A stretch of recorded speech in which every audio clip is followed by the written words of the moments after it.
går på toilettet for at lægge makeup. En masse brun creme, men hun glemmer sin krop. For om lidt skal hun i byen for at gå amok. Så hun husker sin BH, der er fyldt med push-up. Hun vil besøge en veninde fra hendes folkeskole, så hun cykler derhen i en alt for kort kjole. Og folkene på cykelstien, de kigger på hende, men hun er lige glad, for hun kan lide at vise skin.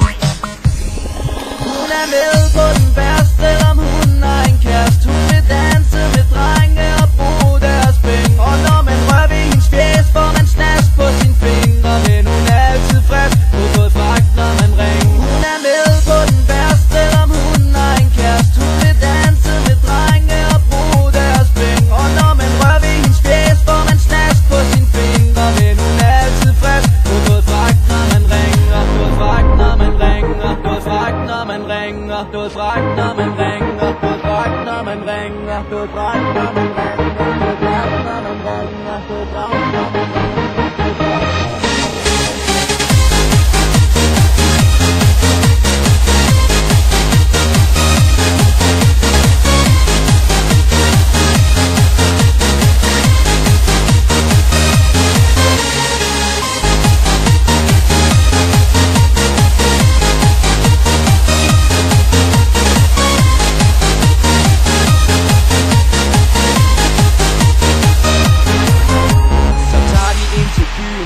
Tage på klub, men dørmanden siger, at hun ikke er gammel nok.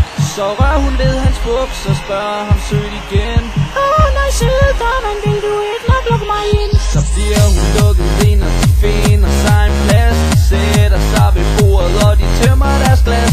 Så går de op i baren for en masse en shoes ved en fyr, der er naiv og som tror, at han får. Så tager hun den naive fyr med hjem fra byen, og han vågner op til det frygtelige syn. Hendes brun creme er væk, og hun ligner et lig, så han spænder ud af døren med et kæmpemæssigt skrig. Hun er med på den værste, selvom hun har en kæreste. Hun vil danse med drenge og bruge deres penge. Og når man rører ved hendes fjes, får man snask på sine fingre. Men hun er altid fast, det er noget fragt, når man ringer.